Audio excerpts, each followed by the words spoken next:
The air was thick and cold, smelling of brine, wet sand, and the distant, sterile exhaust of a patrol boat. It was a suffocating, starless night, the kind that promised absolute anonymity but delivered nothing but deeper dread.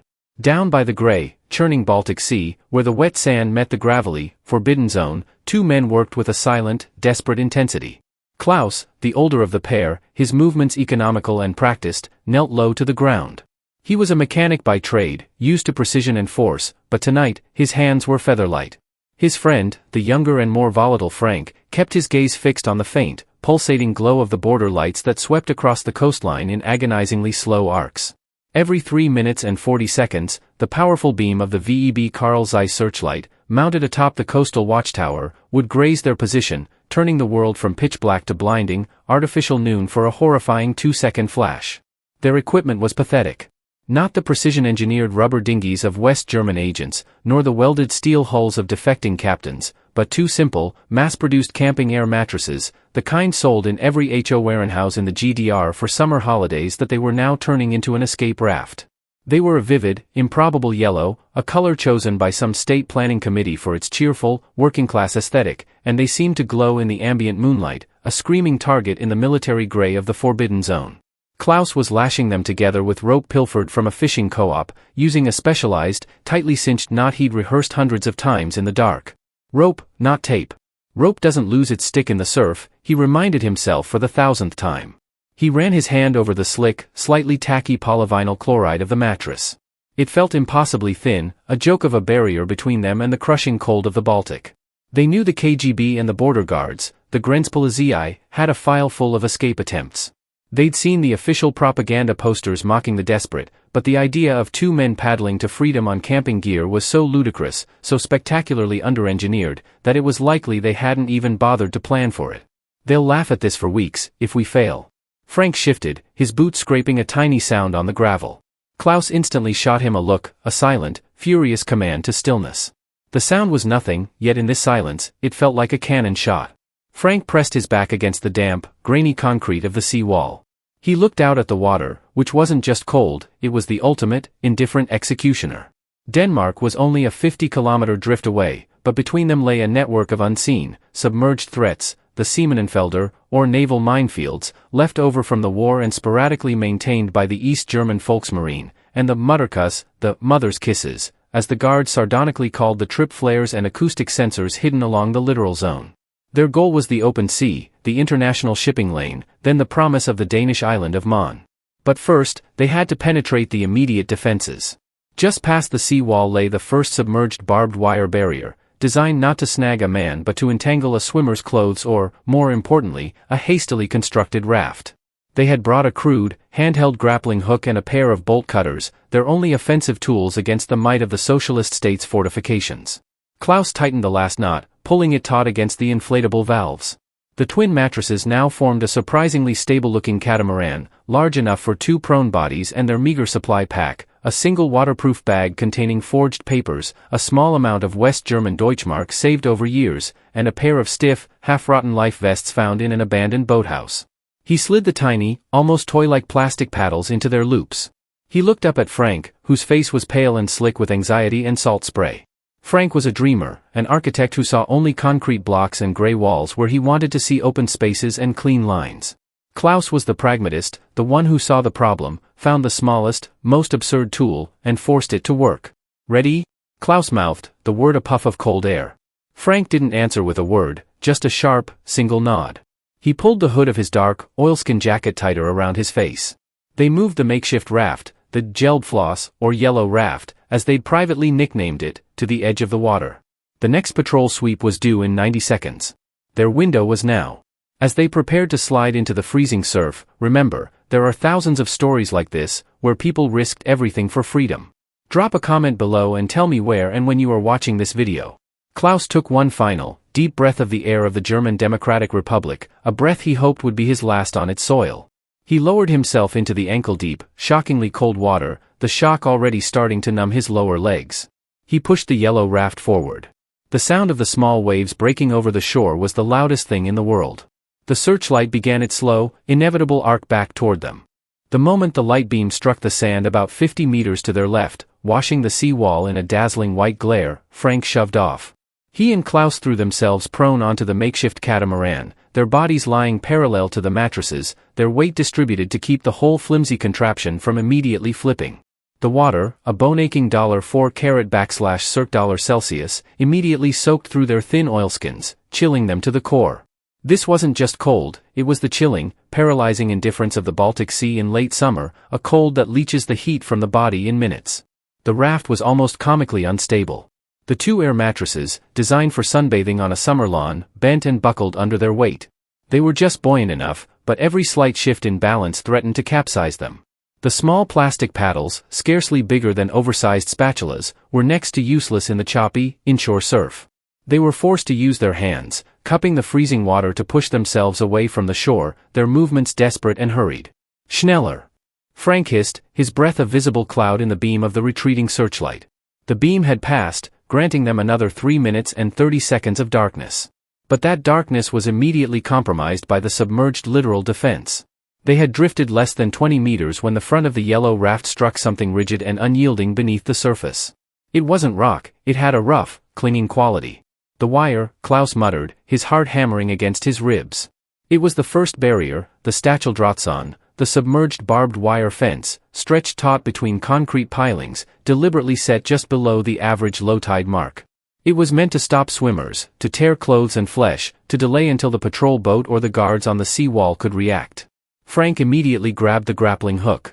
It was a crude, three-pronged hook welded in Klaus's garage, tied to a length of thin nylon line. He tossed it forward, hoping to snag the wire and pull the raft over it, or, failing that, use the bolt cutters. The hook clattered and then caught. Frank pulled. The nylon line sliced into his gloved hands, but he yanked hard. Instead of pulling the raft over the barrier, the mattress was pulled slightly down, dipping the whole contraption dangerously close to taking on water. "No, you fool, it'll tear the vinyl," Klaus whispered fiercely. The vinyl, brittle from the cold and tension, could easily split under stress. One puncture and their flimsy vessel would become a sodden, icy shroud. Klaus reached for the bolt cutters.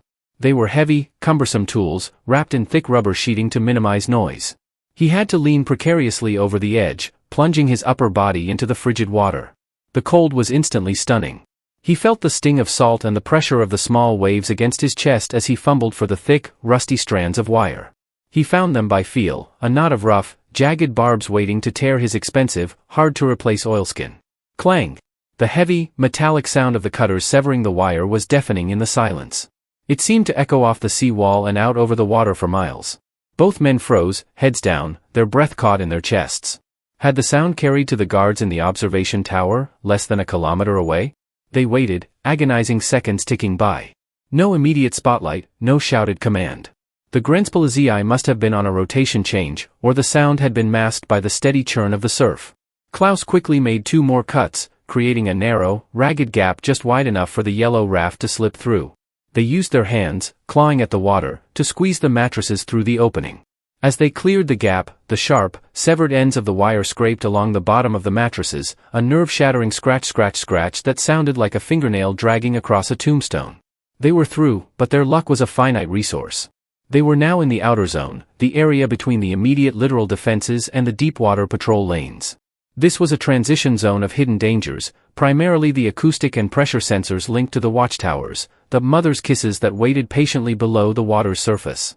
They had to be silent, paddle slowly, and hope the mattress's low-frequency movement wouldn't trigger a nearby buoy-mounted sonar. They adopted a rhythm, paddling side by side with the plastic toys, their hands wrapped tight around the ridiculous handles. Their speed was perhaps 1 knot, agonizingly slow. The sensation was less like sailing and more like clinging to a flimsy piece of flotsam in a vast, black ocean. They kept their bodies low, trying to maintain a profile no higher than a floating log. The coastline of the GDR was slowly receding, its string of hostile lights growing smaller. Ahead of them lay the huge, black void of the international waters, and with it, the patrol zone of the East German Volksmarine. Frank, his teeth chattering uncontrollably, looked back once. The searchlight beam swept across their former position, its white light landing on the disturbed, swirling foam where they had cut the wire. He swallowed hard. It was only a matter of time until the guards noticed the cut and sounded the alarm. They had maybe an hour, perhaps less, before the high-speed patrol boats would be unleashed. Their absurd, yellow raft was now on the clock. The transition from the shallow, protected littoral zone to the deep, open waters of the Baltic was marked by a sudden, terrifying shift in the sea's personality.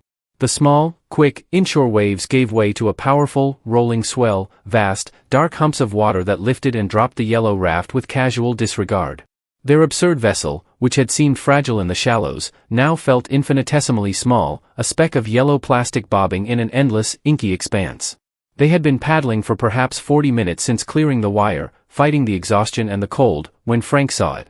Not the distant, sweeping light of the searchlight on the coast, but a new, smaller, and infinitely more dangerous light on the horizon, a pulsing white beacon that seemed to grow steadily, then diminish, then grow again.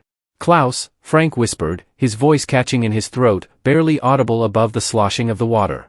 He didn't point, pointing was a move that drew attention. He merely nudged his head toward the northwest. Klaus saw it too.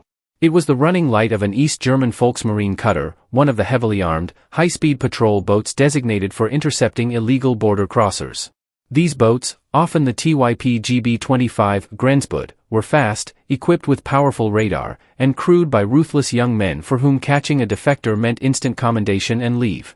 The patrol boat was running a standard, zigzagging pattern through the designated exclusion zone, about 10 kilometers offshore. They were not aiming for the yellow raft specifically, but their current trajectory put them on an intersection course, a collision with disaster. Klaus instantly stopped paddling. "Stop," he mouthed, stressing the silence. Frank, seeing the stark terror reflected in Klaus's eyes, immediately obeyed, the tiny plastic paddle freezing mid-stroke. The rules of engagement were simple: to be seen meant to be captured, or worse. The Grenzpolizei had standing orders to fire on any vessel that failed to stop on command, and the yellow raft was hardly a vessel capable of stopping on command. Their only defense was their low profile and the assumption that no sane human being would attempt a deep-water escape on 2 camping mattresses. They lay flat, pressed against the cold, tacky vinyl. The patrol boat was now close enough that they could hear the deep, rhythmic thrumming of its diesel engines, a heavy vibration that carried across the water and seemed to shake the very air around them. The sound was not just loud, it was the sound of authority, of inescapable state power bearing down on 2 men clinging to a child's toy. Klaus fumbled with the waterproof sack. He pulled out the cheap, half-rotten life vests. They weren't for buoyancy, but for insulation and, critically, for their color, a dull, non-reflective brown. They pulled them on over their oilskins, wrapping themselves in the pathetic layers of protection. "If they pass us," Klaus whispered into Frank's ear, his voice tight, "we paddle straight behind their wake. Use the noise and the turbulence as cover." The light was now blindingly bright. The Volksmarine cutter, probably moving at about 20 knots, was sweeping its own short-range spotlight across the waves, a thin, exploratory beam that stabbed into the black water. The smell of diesel fuel and engine exhaust was suddenly pungent. They could make out the sharp, gray silhouette of the hull, the dark figures on the bridge, and the glint of the PK machine gun mount on the foredeck. The yellow raft crested a swell, then dropped violently into the trough between 2 waves. For a heart-stopping moment, as they rode the crest, Klaus feared their bright yellow surface would be perfectly silhouetted against the night sky, making them impossible to miss. But the patrol boat was looking down for a proper vessel or swimmer, not up for a floating absurdity. The cutter was perhaps 200 meters away, its wash already beginning to affect the smaller waves around them. Frank clenched his fists, eyes squeezed shut, silently counting the seconds. He could almost feel the eyes of the crewmen scanning the water. Then, the boat was upon them. A roar of engines, a blinding, chaotic wash of noise and light, and the towering gray hull shot past, throwing a massive wake. The wave, nearly a meter high, struck the yellow raft broadside. The flimsy vessel bucked and twisted violently, tossing Klaus and Frank like dolls. Water surged over the edges, soaking them completely. For a terrifying, chaotic 5 seconds, they were underwater, clinging desperately to the vinyl loops on the side of the mattresses, fighting the crushing power of the wake. They tasted the salt, the diesel, and the fear. The mattress took on a disconcerting amount of water, making it heavier and less buoyant. They surfaced, sputtering and gasping, the cold now an overwhelming, life-threatening reality. Their eyes were stinging, but the immediate threat was receding. The loud, drumming sound of the engines was moving away from them, leaving behind a confused, churning patch of sea. "Now!" Klaus commanded, his voice raw. They paddled furiously into the turbulent, diesel-scented wake, using the churning water to hide any sound they made and the retreating silhouette of the patrol boat to obscure them from the main radar sweep. They paddled for the next 5 minutes, their movements fueled by pure adrenaline, until the cutter's lights were just a distant, receding pinprick of white. They had survived the first confrontation. But they were wetter, colder, and the yellow raft had taken damage. The seams, already stressed by the rough handling and the cold, felt dangerously strained. The distance to international waters felt endless. They had survived the first confrontation. But they were wetter, colder, and the yellow raft had taken damage. The seams, already stressed by the rough handling and the cold, felt dangerously strained. The distance to international waters felt endless. The immediate relief of escaping the patrol boat was quickly replaced by a profound, pervasive cold. The Baltic, having soaked them thoroughly, was now extracting its due. Their hands, wrapped around the smooth plastic handles of the tiny paddles, were numb and unresponsive, their movements mechanical. The fear-induced adrenaline was fading, leaving behind a crushing fatigue and the chilling realization of their exposed position. They were now in the deep-sea navigation phase, the most technically challenging and terrifying part of the crossing. They were well into the Volksmarine exclusion zone, the internationally recognized boundary where the GDR maintained its most aggressive surveillance, but they still had to avoid the remnants of the Seemanenfelder, the defensive minefields left from World War II. While many had been cleared, charts were unreliable, and unexploded ordnance occasionally drifted.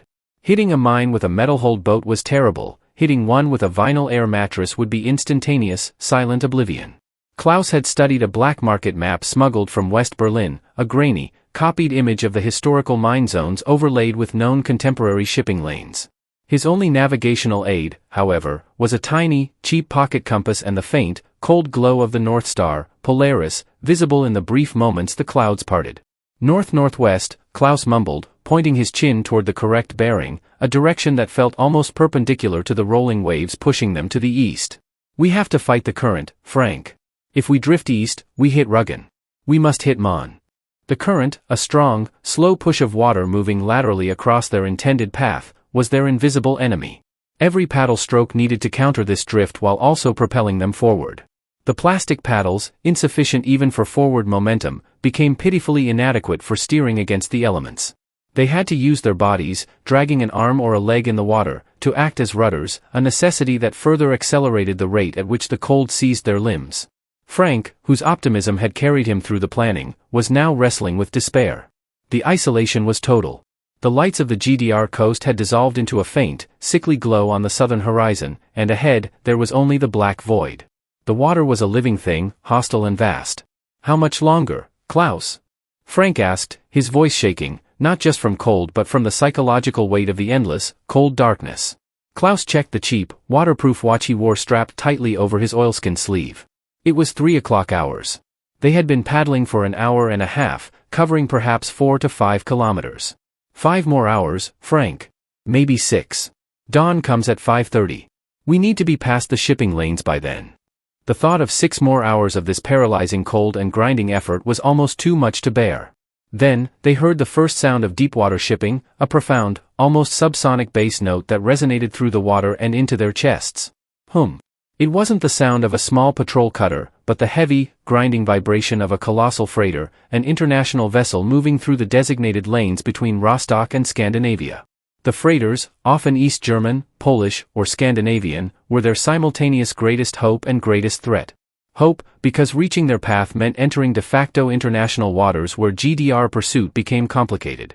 Threat, because a freighter moved at high speed, had a low waterline visibility, and created a massive bow wave. Being run over by one was a distinct possibility. Klaus pulled out the final piece of their desperate equipment, a small, weak, battery-powered hand flashlight. Its beam was pitiful, barely a cone of yellow light, but it was their only way to signal or to check for mines. He aimed the beam into the water, moving it slowly in the immediate vicinity of the raft. The light cut through the inky blackness, illuminating the disturbed layers of water. He wasn't looking for metal casings, he was looking for the telltale sign of a buoy-mounted marker or, worse, the subtle, oily disturbance that signaled the presence of something solid and dangerous just below the surface. As the freighter's sound grew louder, Klaus caught a flash of unnatural color in the beam, a dark, semi-submerged cylindrical shape drifting a few meters away. It was small, barnacle-encrusted, and looked like nothing more than a discarded barrel. "Right, Frank. Hard right," Klaus commanded, pushing his entire upper body against the mattress to force a rudder action.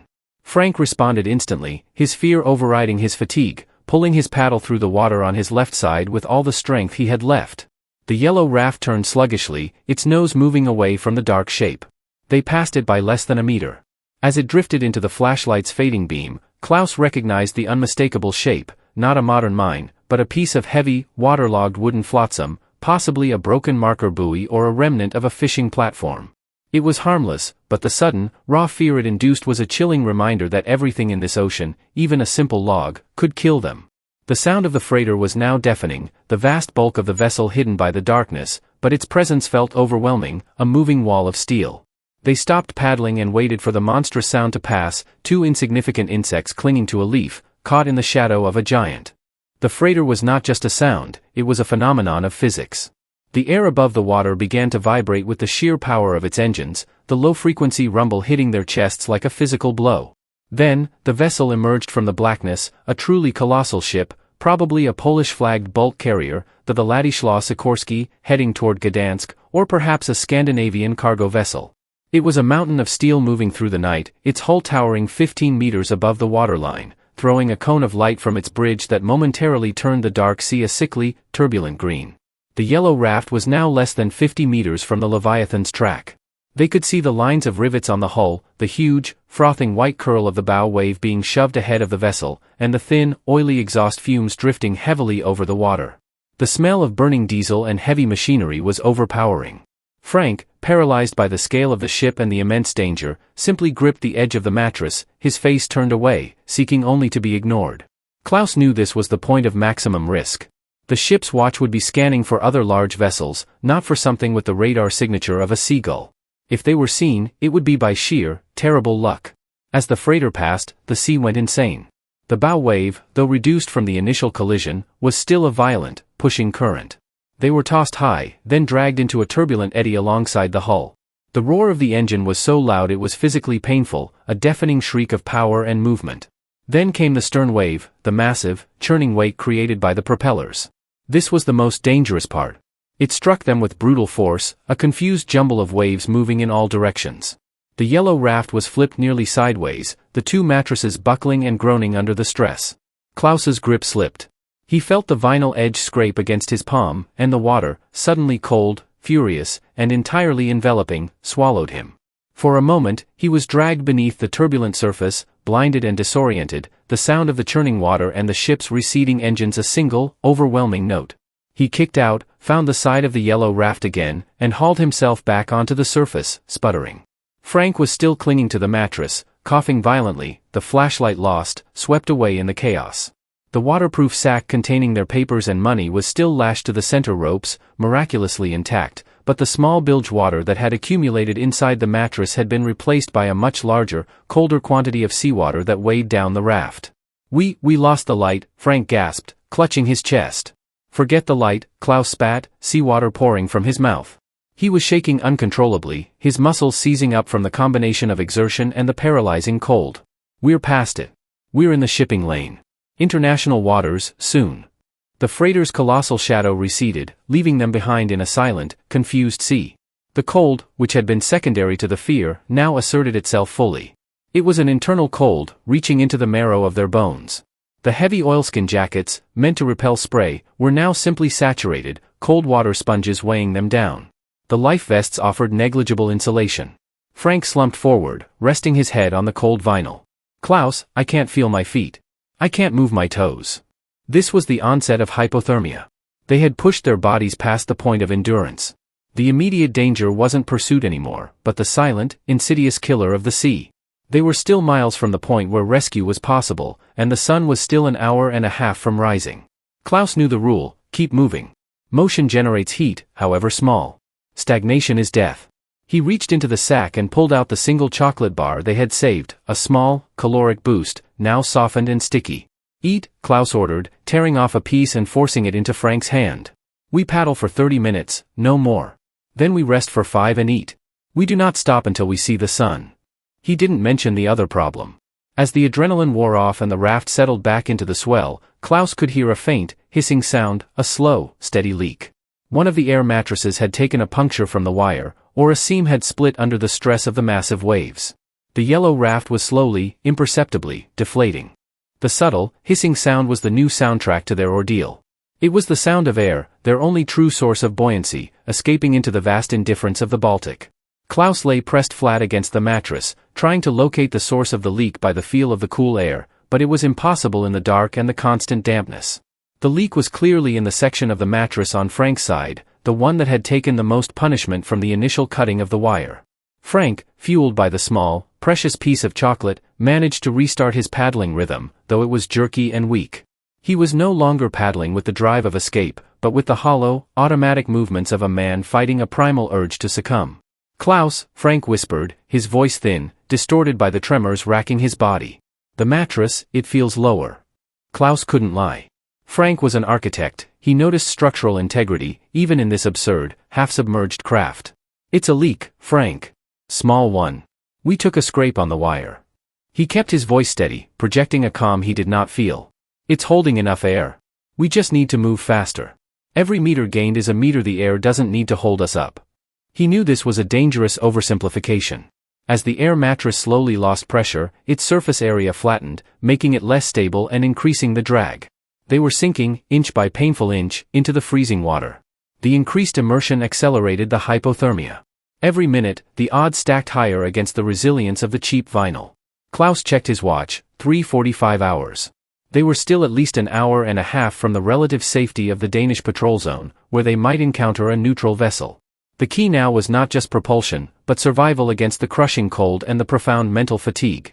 The true danger of hypothermia at this stage wasn't the shivering, which was the body's attempt to generate heat, but the sudden cessation of shivering, the stage where the body gives up and the core temperature drops critically. Frank was beginning to lapse into silence, a dangerous sign. "Tell me a building, Frank," Klaus commanded, his own voice sounding distant. He knew he had to engage Frank's mind, pull him out of the silent, beckoning fog of sleep. "Tell me about the building you would build in the West. Not the ugly concrete block you're stuck with. The free one." Frank didn't respond immediately. He was staring blankly at the dark horizon, his eyes wide and unfocused. Klaus reached out and slapped his cheek, hard, a sharp, stinging shock that brought Frank back from the brink. The Philharmonie in Berlin," Frank stammered, his teeth rattling. "Hans Scheraun. It's light. Tense. Curves. A ship. The roof isn't flat, it lifts up, like wings, everything facing inward, toward the music, not out at the street." He began to describe the structure, the geometry, the way the light would fall through the soaring windows. He spoke of concrete and glass, acoustics and freeform space, the language of his passion momentarily overriding the language of his fear. It was a lifeline for both of them, a focus, a direction, a visualization of the freedom they were risking their lives for. Klaus kept him talking, asking precise questions about materials, cost, and design flaws, anything to keep the gears turning in Frank's mind. Meanwhile, he paddled with a renewed, desperate strength. He knew the mattresses were getting lower. His body was now submerged up to his waist, the water a brutal, constant drain on his heat. He felt the sickening, slightly elastic give of the deflating vinyl beneath his chest. Around 4:30 hours, with less than an hour until the first faint traces of dawn, the second major problem manifested. They hit a patch of oil slicks and heavy debris, a sign that they were finally entering the main international shipping lanes. Floating plastic, tangled fishing nets, and thick, viscous patches of crude oil coated their already sodden oilskins. This environment was terrible for navigation, but also a sign of progress. Frank stopped mid-sentence, his voice collapsing into a choked sob. "Klaus, the seam. It split." He hadn't felt the hiss anymore, but a sudden, rapid gurgle. The slow leak had become a catastrophic failure. A section of the outer seam on his mattress had given way under the stress and cold, creating a long, gaping tear. The water, no longer merely seeping, was rushing into the internal air chamber. The yellow raft listed violently. Frank's mattress, his side of the vessel, began to fold in on itself, rapidly losing all structural rigidity. The entire craft transformed from a flimsy catamaran into a lopsided, barely floating V-shape, threatening to pull both men down into the icy depths. The yellow raft was now half-submerged, listing dangerously, its once improbable buoyancy compromised beyond repair. Frank's side was essentially a waterlogged, heavy piece of vinyl flotsam, dragging the entire craft down. The sheer terror of the immediate sinking shocked Frank out of his hypothermic daze. He thrashed instinctively, a desperate, panicky response that only destabilized the remaining functional mattress further. "Stop! Stop moving!" Klaus roared, the sound catching in his throat, a mix of urgency and raw panic. He had to think, and panic was a luxury they couldn't afford. The cold was a physical weight, pressing in on his chest, but the need to survive pushed the pain aside. The remaining mattress, Klaus's side, was their only hope. It was intact, though stressed, and was now trying to support the full weight of both men and the saturated bulk of its sinking twin. The nylon ropes they had used to lash the two together were now pulling with a strain they were never meant to handle. Klaus instinctively pulled himself up and across the centerline ropes, his entire body shifting onto the single, remaining buoyant mattress. He hauled Frank with him, his arms locked under Frank's armpits, dragging his friend's heavy, water-soaked body off the sinking vinyl. "The ropes, Frank. Cut the ropes." Klaus gasped, pushing the small, rubber-wrapped pocketknife into Frank's unresponsive, freezing hands. "We cut the sinking side loose. Now." Frank stared at the knife, his mind struggling to process the command. This was the final, desperate gamble: sever their only shared vessel, abandon half of their already ludicrous escape plan, and trust that one water-filled mattress wouldn't drag the other down. Frank's fingers, stiff and numb, fumbled with the knife, but the task was too intricate. Klaus took the knife back. He positioned himself precariously on the inside edge of the remaining mattress, leaning out over the rushing, icy water, balancing his weight carefully against the momentum of the waves. The ropes were thick, wet nylon, slick and difficult to cut. He sawed furiously, the small, dull blade requiring immense force. Snap! The first rope parted, the sound a sharp, conclusive report in the quiet night. The sudden release of tension caused the functional mattress to spring back violently, nearly throwing Klaus into the sea. He clung on, his knuckles white, and sawed at the second rope. The process was agonizingly slow, each pull of the knife a Herculean effort against the cold and the material. Snap! The second rope went. The connection was broken. The waterlogged husk of Frank's air mattress, their yellow raft, now reduced to the yellow half-raft, drifted immediately away, dragged down by the weight of the water it held. It quickly vanished into the darkness and the swells, sinking silently beneath the surface, a ghostly symbol of their failed engineering. They were now clinging to a single, standard-sized camping mattress, a raft designed for one, now supporting two fully clothed, hypothermic men. The buoyancy was marginal. They were deep in the water, suspended in the lethal cold up to their chests, but they were still afloat. Klaus dragged Frank's nearly inert body completely onto the vinyl, pulling him across his own legs. Frank was unresponsive, his breathing shallow, his lips a shocking blue. He had entered the final, critical stage of hypothermia, the dangerous lassitude that precedes cardiac failure. Klaus knew that the moment for sustained paddling was over. He was now solely fighting to keep Frank alive and to keep the tiny, remaining raft pointed north. He pulled Frank's body close, using his own slightly warmer core temperature, meager as it was, to share heat. He covered Frank's head with the only thing he had left, his own water-soaked woolen hat. It was 5 o'clock hours. The air felt colder than ever, but for the first time in what felt like an eternity, the darkness was beginning to fade. On the eastern horizon, a faint, metallic gray was staining the black sky. Dawn. Klaus looked up, shielding his eyes from the cold spray. The coastline of East Germany was entirely gone, swallowed by the curve of the earth. But straight ahead, through the mist and the fading night, he thought he saw it, not land, but a light, a beacon, much higher and steadier than the lights of a mere freighter. It was the distinct, powerful flash of a lighthouse, rotating slowly. The lighthouse of Mon. They had made it across the exclusion zones, survived the patrol boat, and navigated the shipping lanes. The challenge was no longer escape, but reach. They had to survive the next hour until the sun was fully up and they could be spotted, if they could be spotted at all. Klaus found one of the small, discarded plastic paddles still wedged under the mattress and began to use it, weakly, rhythmically, less to propel them and more to simply fight the waves that threatened to spin them around. The rotating beam of the Mon lighthouse, specifically the powerful Stems lighthouse on the nearby Danish coast which served as a critical guide for Baltic shipping, was the first concrete sign of the West, the first proof that their desperate gamble had been worth the risk.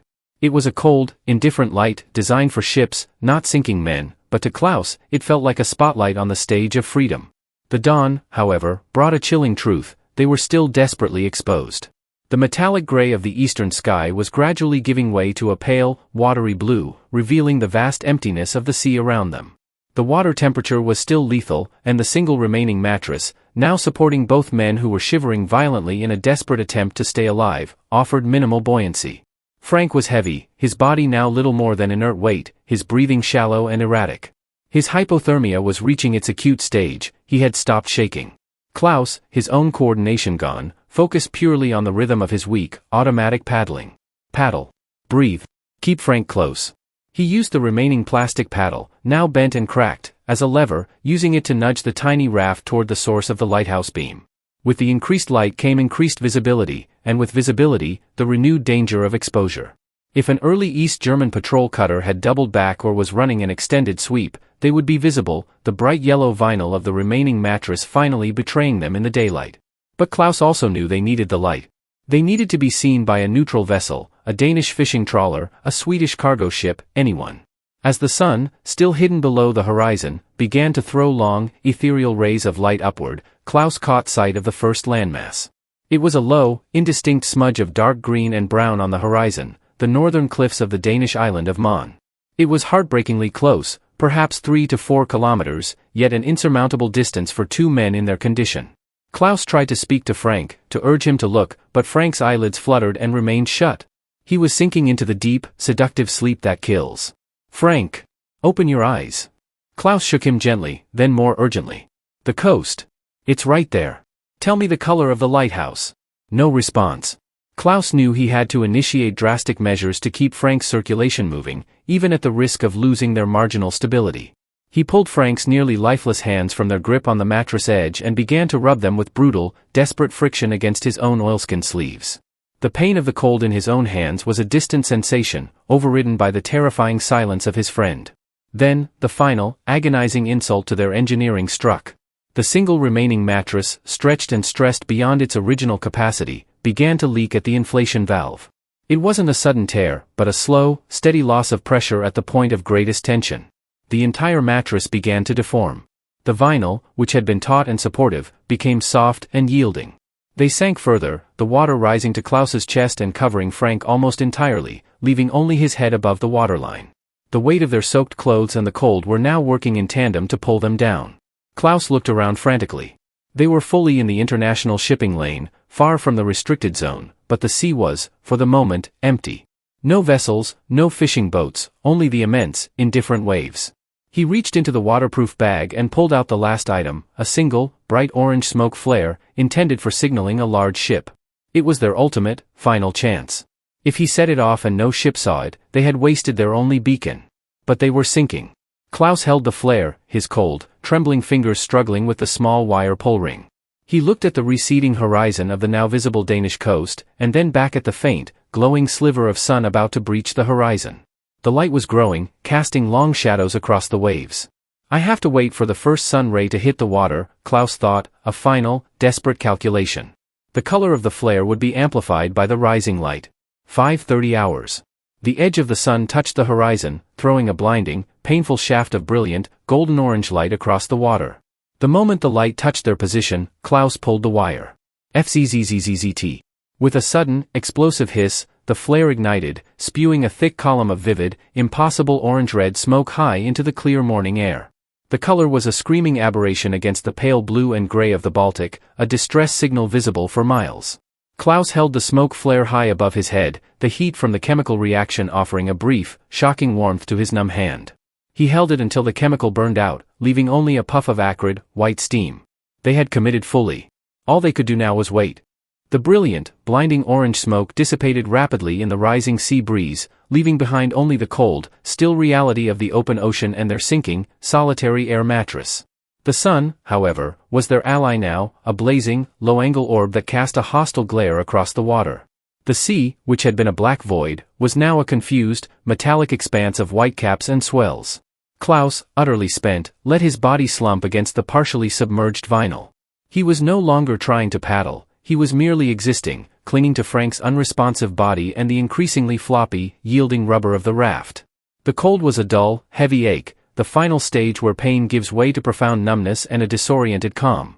He found himself staring at the distant, dark green smudge of the Danish coastline, now perfectly visible, and mentally calculating the distance, perhaps 3 kilometers, an agonizingly slow drift in the right direction.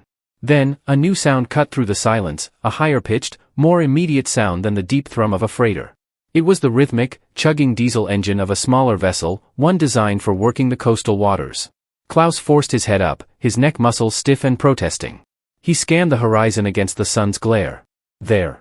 About 2 kilometers off their starboard bow, cutting through the waves, was a Danish fishing trawler, likely one of the small, sturdy cutter-style vessels that worked the profitable herring and cod grounds between Denmark and the international limit. It was painted a cheerful blue and white, a stark, immediate contrast to the gray, military silhouettes they had been dodging all night. The trawler was heading west, running parallel to the Danish coast, likely on its way back to port after an early morning catch. Crucially, its path would take it about a kilometer from their position, too far to spot two heads bobbing low in the water, even with the remaining yellow mattress. "Frank," Klaus mumbled, shaking his friend again. "Fiskbad. Fishing boat. Wake up." Frank gave no sign of consciousness. He was breathing, but his eyes were closed, his body heavy and cold. Klaus knew that if the boat missed them, they would likely drift past the point of rescue and out into the vast, colder waters of the Baltic, where the current would claim them completely. The boat was approaching rapidly. Klaus, driven by a final, desperate surge of adrenaline, reached again for the waterproof sack. The flare was gone, but he had one last visual aid, the aluminum foil they had used to wrap their chocolate ration. It was a pathetic substitute for a mirror or a proper reflector, but it was shiny. With his numb, clumsy fingers, Klaus ripped the foil into a small sheet, flattened it against the back of his hand, and began to flash it, a rapid, rhythmic movement of his wrist, attempting to catch the low-angle sun and flash a signal toward the trawler's bridge. Flash. Flash flash. Flash. He repeated the motion for a full 2 minutes, his arm growing heavier with every second, his focus absolute. He wasn't sure the reflection was even visible, but the motion, the will to be seen, was all he had left. The trawler continued its steady course. It passed their position, still holding its kilometer distance. Klaus watched, his heart sinking, as the vessel's stern began to draw abreast of them. They didn't see it. They missed us. He let the foil drop, his arm collapsing into the water. Defeat, cold, and exhaustion washed over him in a final, overwhelming wave. He closed his eyes, accepting the end. Then, the impossible happened. The deep chugging of the trawler's diesel engine suddenly changed pitch, slowing to a heavy, churning idle. Then, the boat began to execute a slow, ponderous turn, its bow swinging deliberately toward their location. The captain, an elderly man named Lars on the Fru Marie, had been blinded by the sun's glare but had caught a strange, rapid flicker in his periphery, a reflection that was not natural to the sea. Curiosity, and decades of scanning the horizon for the slightest deviation, had prompted him to cut the engines and take a closer look with his binoculars. Lars raised the binoculars to his eyes, adjusted the focus, and stared at the bobbing yellow speck. He saw the impossible, two human forms, low in the water, clinging to a child's inflatable toy. The sight was so surreal, so profoundly out of place in the cold Baltic, that for a moment he thought the intense sun had affected his vision. But they were real. And they were clearly sinking. Lars dropped the binoculars and yelled a rapid command in Danish to his crewman. The Fru Marie accelerated slightly, heading directly for the yellow half-raft. The sound of the engine was now directed at them, a sound of aggressive, powerful movement, but this time, it was a sound of salvation, not pursuit. Klaus opened his eyes, roused by the sudden, focused sound. The trawler was bearing down on them, its blue and white hull growing larger, the faces of the Danish fishermen visible on the deck, faces marked by weather, but not by hostility. They were pointing. They had been seen. The Danish fishing trawler, the Fru Marie, slowed its approach, its propeller churning the water into a confusing froth that threatened to capsize the already unstable air mattress. The captain, Lars, brought the vessel around to position its starboard side against the wind, creating a momentary lee, a patch of relatively calmer water, adjacent to the sinking escapees.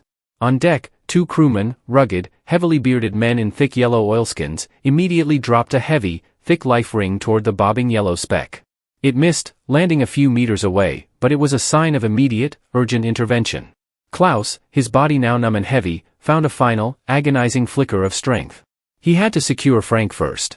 He pushed Frank's slack body toward the approaching hull of the trawler, using his own body as a wedge to keep Frank positioned near the boat.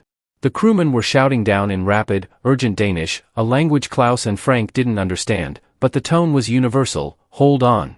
We're here." The second life ring attempt was perfect, landing directly next to Frank's head. Klaus, using the last of his motor control, managed to hook Frank's arm through the ring. The crewman immediately began to haul, pulling Frank's hypothermic, saturated body up toward the rail. Frank was dead weight, his limbs unresponsive. The two fishermen strained, pulling the heavy load of water-soaked clothes and cold flesh. As Frank was dragged from the water, he let out a choked, half-gasping noise, the first sound of distress he'd made since his mattress failed, a visceral sign of the trauma his body was enduring. Klaus was left alone, clinging to the pathetic, deflating remains of the single air mattress. He looked up at the sheer, towering hull of the Fru Marie. The water around him was churning with the proximity of the massive boat, and he felt the immense, magnetic pull of the deep. He was too weak to climb, too cold to even grab a rope. One of the Danish crewmen, seeing Klaus's state, quickly produced a boat hook, a long, wooden pole with a brass hook on the end, and extended it down. The hook caught Klaus's oilskin jacket, snagging him by the collar. "Slip Icky," the fisherman shouted, "don't let go." The hook was his only link. Klaus released his grip on the air mattress, allowing his head to tilt back as the crewman hoisted him upward. The sensation of being pulled, of leaving the crushing, lethal cold of the Baltic Sea, was accompanied by a moment of blinding vertigo. As he cleared the rail, the warm, diesel-scented air of the trawler's deck hit his face, a sudden, shocking contrast to the sea. He collapsed onto the rough, wet wood, unable to stand, his body twitching uncontrollably. The fishermen immediately acted with practiced efficiency. They were seasoned sailors and understood the dangers of severe hypothermia. They stripped Frank and Klaus of their soaked outer layers, the oilskins and the worthless life vests, and began wrapping them in thick, scratchy woolen blankets and heavy tarpaulins. They moved them rapidly into the confined, surprisingly warm galley of the trawler, near the churning, reliable heat of the small engine. Captain Lars knelt beside them, speaking in slow, clear German. "Sie sind in Denmark. Sie sind in Sicherheit. You are in Denmark. You are safe." The simple, declarative statement, "You are safe," was the final, insurmountable hurdle cleared. It was the end of the Cold War for them, reduced to 6 simple words spoken in a warm trawler galley. Frank, bundled in a mountain of thick, woolen blankets, began to shake violently, a deep, rhythmic spasm of shivering that was the body's belated, painful attempt to rewarm. He opened his eyes, saw Klaus next to him, and the friendly, concerned face of the Danish captain.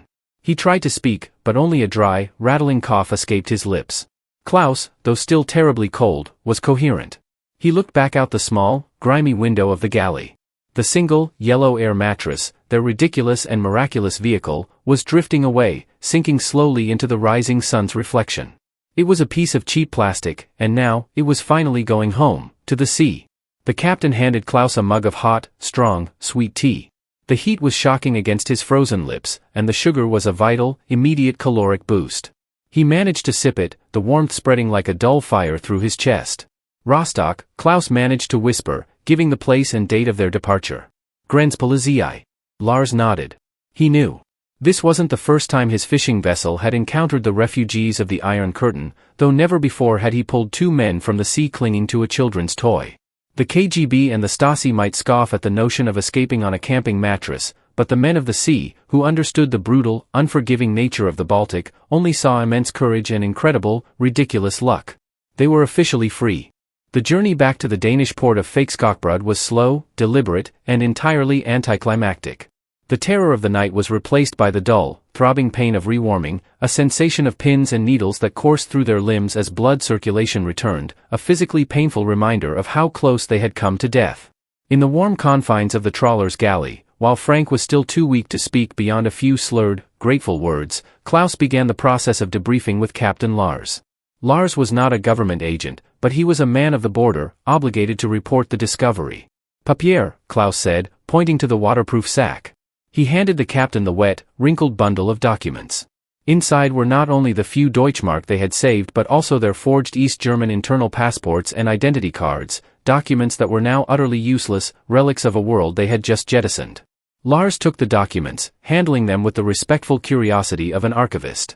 He noted the names, Klaus and Frank, and the date of birth, their professions. He understood the gravity of what they had done. He assured Klaus that the Danish authorities, the Politi and the immigration services, would treat them as political refugees immediately upon docking. "No going back," Lars stated, a simple fact. "No going back," Klaus confirmed, nodding, the words feeling heavier than any piece of equipment he had carried. As the trawler approached the Danish coast, the reality of the West began to solidify. The coastline wasn't lined with barbed wire, watchtowers, or patrol boats, it was defined by rolling green fields, quaint, colorful cottages, and, most remarkably, large, modern wind turbines standing like silent, benevolent giants. There was a sense of openness, of ease, and a startling lack of tension in the air. The harbor itself was bustling. Fishing boats were unloading their catches, their crews laughing and calling out in Danish. Private yachts bobbed gently at anchor.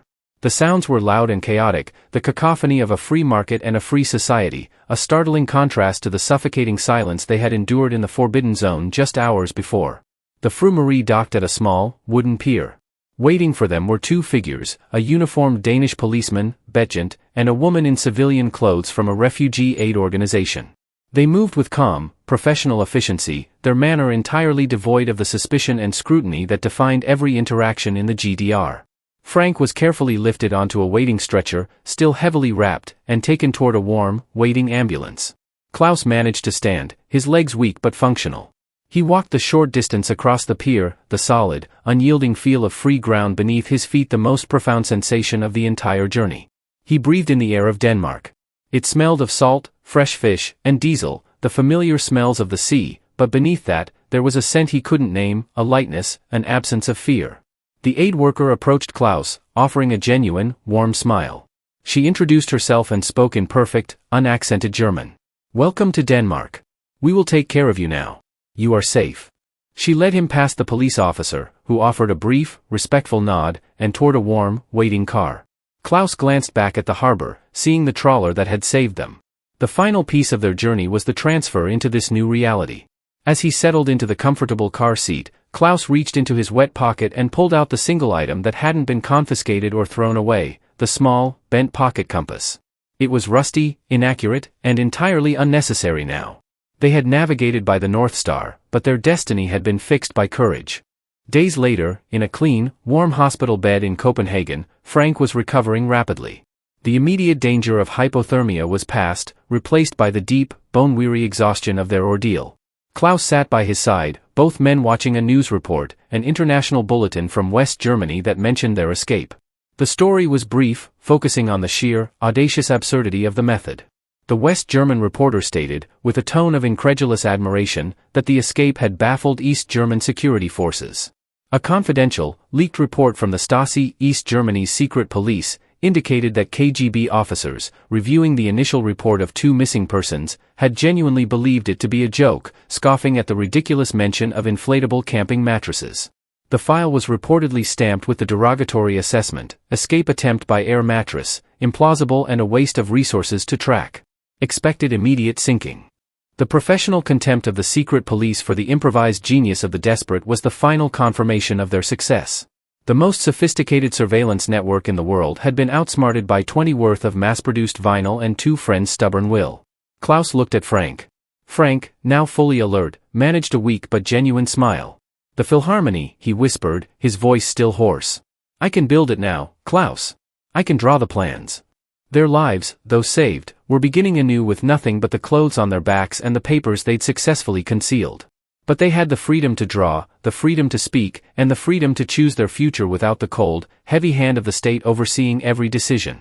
Their escape became a quiet legend among those who understood the true risks of crossing the Baltic.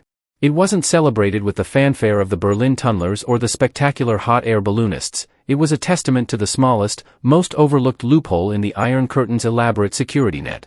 The failure of the state was its inability to imagine that a man, facing certain despair, would use the tools of leisure, a summer camping toy, as a tool of liberation.